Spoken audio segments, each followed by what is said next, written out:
All right, let's do chapters 8 through 11 today.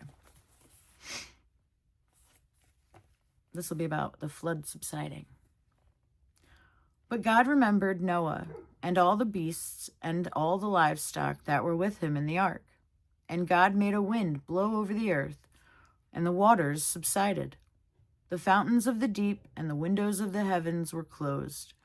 The rain from the heavens was restrained, and the waters receded from the earth continually. At the end of 150 days, the water had abated. And in the 7th month, on the 17th day of the month, the ark came to rest on the mountains of Ararat. And the waters continued to abate until the 10th month. In the 10th month, on the 1st day of the month, the tops of the mountains were seen. At the end of 40 days, Noah opened the window of the ark that he had made and sent forth a raven. It went to and fro until the waters were dried up from the earth.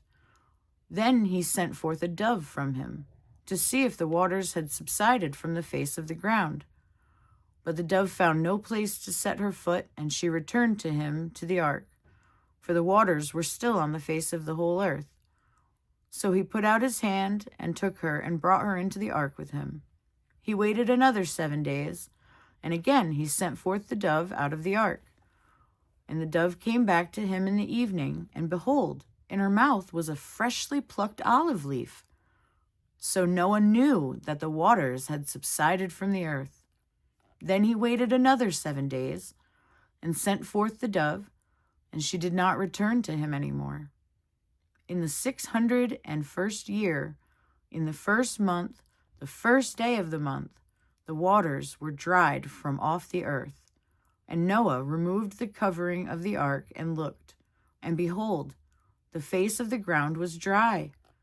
In the 2nd month, on the 27th day of the month, the earth had dried out. Then God said to Noah, "Go out from the ark, you and your wife and your sons wives with you. Bring out the every living thing that was with you of all flesh, birds and animals and every creeping thing that creeps on the earth, that they may swarm on the earth and be fruitful and multiply on the earth." So Noah went out, and his sons and his wife and his sons' wives with him. Every beast, every creeping thing, every bird, everything that moves on the earth went out by families from the ark. Then Noah built an altar to the Lord, and took some of every clean animal and some of every clean bird, and offered burnt offerings on the altar. And when the Lord smelled the pleasing aroma, the Lord said in his heart, "I will never again curse the ground because of man. For the intention of man's heart is evil from his youth. Neither will I ever again strike down every living creature as I have done.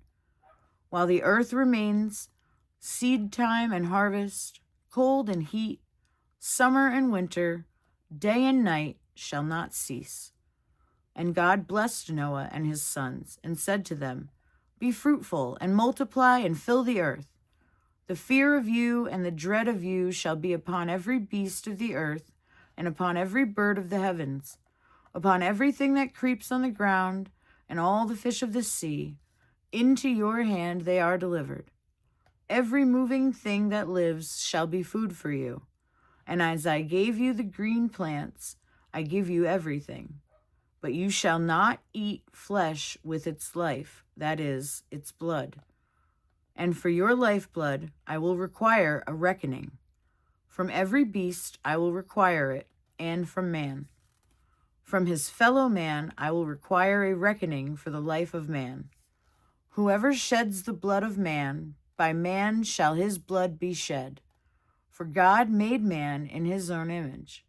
And you, be fruitful and multiply, teem on the earth and multiply in it." Then God said to Noah and to his sons with him, "Behold, I establish my covenant with you, and your offspring after you, and with every living creature that is with you. The birds, the livestock, and every beast of the earth is with you, as many as came out of the ark. It is for every beast of the earth. I establish my covenant with you, that never again shall all flesh be cut off by the waters of the flood, and never again shall there be a flood to destroy the earth. And God said, This is the sign of the covenant that I make between me and you and every living creature that is with you, for all future generations. I have set my bow in the cloud, and it shall be a sign of the covenant between me and the earth. When I bring clouds over the earth, and the bow is seen in the clouds, I will remember my covenant that is between me and you and every living creature of all flesh. And the waters shall never again become a flood to destroy all flesh. When the bow is in the clouds, I will see it and remember the everlasting covenant between God and every living creature of all flesh that is on the earth. God said to Noah, This is the sign of the covenant that I have established between me and all flesh that is on the earth. The sons of Noah who went forth from the ark were Shem, Ham, and Japheth. Ham was the father of Canaan. These three were the sons of Noah, and from these the people of the whole earth were dispersed. Noah began to be a man of the soil, and he planted a vineyard. He drank of the wine and became drunk and lay uncovered in his tent. And Ham, the father of Canaan, saw the nakedness of his father and told his two brothers outside. Then Shem and Japheth took a garment, laid it on both their shoulders, and walked backward and covered the nakedness of their father. Their faces were turned backward, and they did not see their father's nakedness. When Noah awoke from his wine and knew what his youngest son had done to him, he said, Cursed be Canaan, a servant of servants shall he be to his brothers. He also said, Blessed be the Lord, the God of Shem, and let Canaan be his servant. May God enlarge Japheth, and let him dwell in the tents of Shem, and let Canaan be his servant. After the flood, Noah lived 350 years. All the days of Noah were 950 years, and he died. Chapter 10. These are the generations of the sons of Noah, Shem, Ham, and Japheth. Sons were born to them after the flood. The sons of Japheth, Gomer, Magog, Madal, Javan, Tubal, Meshech, and Tiras. The sons of Gomer, Ashkenaz, Riphath, and Togarmah. The sons of Javan, Elisha, Tarshish, Kittim, and Dadanim. From these the coastland peoples spread in their lands, each with his own language, by their clans, in their nations. The sons of Ham, Cush, Egypt, Put, and Canaan. The sons of Cush, Seba, Havilah, Sabta, Raamah, and Sabteka. The sons of Raamah, Sheba, and Dedan. Cush fathered Nimrod. He was the first on the earth to be a mighty man. He was a mighty hunter before the Lord. Therefore it is said, like Nimrod, a mighty hunter before the Lord. The beginning of his kingdom was Babel, Erech, Akkad, and Calneh, in the land of Shinar. From that land he went into Assyria and built Nineveh, Rehoboth-ir, Calah, and Resen. Between Nineveh and Calah, that is the great city. Egypt fathered Ludim, Anamim, Leabim, Nephtuahim, Pathrusim, Casluhim, from whom the Philistines came, and Caphtorim. Canaan fathered Sidon, his firstborn, and Heth, the Jebusites, and the Amorites, the Girgashites, the Hivites, the Arkites, the Sinites, the Arvadites, the Zemarites, and the Hamathites. Afterwards, the clans of the Canaanites dispersed, and the territory of the Canaanites extended from Sidon in the direction of Gerar as far as Gaza, and in the direction of Sodom, Gomorrah, Admah, and Zeboim, as far as Lasha. These are the sons of Ham, by their clans, their languages, their lands, and their nations. To Shem also, the father of all the children of Eber, the elder brother of Japheth, children were born. The sons of Shem, Elam, Assur, Arpachshad, Lud, and Aram. The sons of Aram, Uz, Hul, Gether, and Mash. Arpachshad fathered Shelah, and Shelah fathered Eber. To Eber were born 2 sons. The name of the one was Peleg, for in his days the earth was divided, and his brother's name was Joktan. Joktan fathered Almodad, Shelef,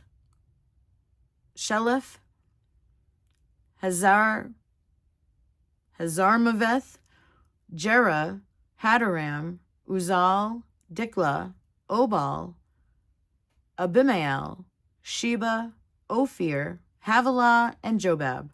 All these were the sons of Joktan. The territory in which they lived extended from Mesha in the direction of Sephar to the hill country of the east.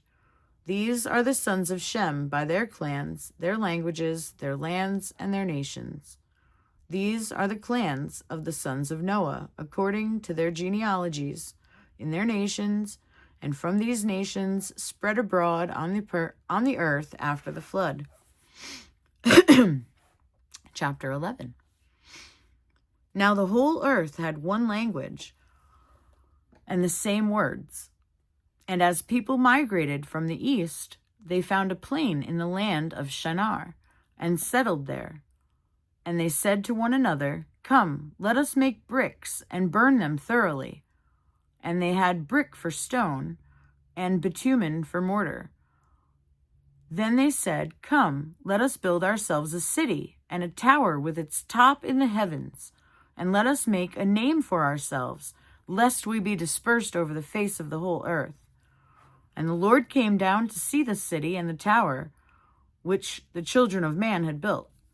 And the Lord said, "Behold, they are one people, and they all one language. Have they all one language? And this is the only beginning." Wait, let me start over. And the Lord said, "Behold, they are one people, and they have all one language. And this is only the beginning of what they will do. And nothing that they propose to do will now be impossible for them. Come, let us go down there and confuse their language, so that they may not understand one another's speech." So the Lord dispersed them from there over the face of all the earth, and they left off building the city. Therefore its name was called Babel, because there the Lord confused the language of all the earth, and from there the Lord dispersed them over the face of the earth. These are the generations of Shem. When Shem was 100 years old, he fathered Arpachshad, who 2 years after the flood. And Shem lived after he fathered Arpachshad 500 years and had other sons and daughters. When Arpachshad had lived 35 years, he fathered Shelah. And Arpachshad lived after he fathered Shelah 403 years and had other sons and daughters. When Shelah had lived 30 years, he fathered Eber. And Shelah lived after he fathered Eber 403 years and had other sons and daughters. When Eber had lived 34 years, he fathered Peleg. And Eber lived after he fathered Peleg 430 years and had other sons and daughters. When Peleg lived 30 years, he fathered Reu. And Peleg lived after he fathered Reu 209 years and had other sons and daughters. When Reu had lived 32 years, he fathered Serug. And Reu lived after he fathered Serug 207 years and had other sons and daughters. When Serug had lived 30 years, he fathered Nahor. And Serug lived after he fathered Nahor 200 years and had other sons and daughters. When Nahor had lived 29 years, he fathered Terah. And Nahor lived after he fathered Terah 119 years, and had other sons and daughters. When Terah had lived 70 years, he fathered Abram, Nahor, and Haran. Now these are the generations of Terah. Terah fathered Abram, Nahor, and Haran fathered Lot.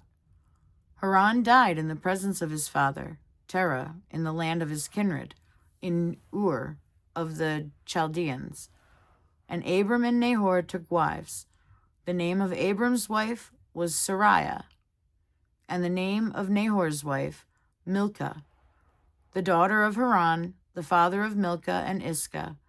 Now Sarai was barren. She had no child. Terah took Abram his son, and Lot the son of Haran, his grandson, and Sarai his daughter-in-law, his son Abram's wife. And they went forth together from Ur of the Chaldeans to go into the land of Canaan. But when they came to Haran, they settled there. The days of Terah were 205 years, and Terah died in Haran. And then tomorrow we leave the book of Genesis.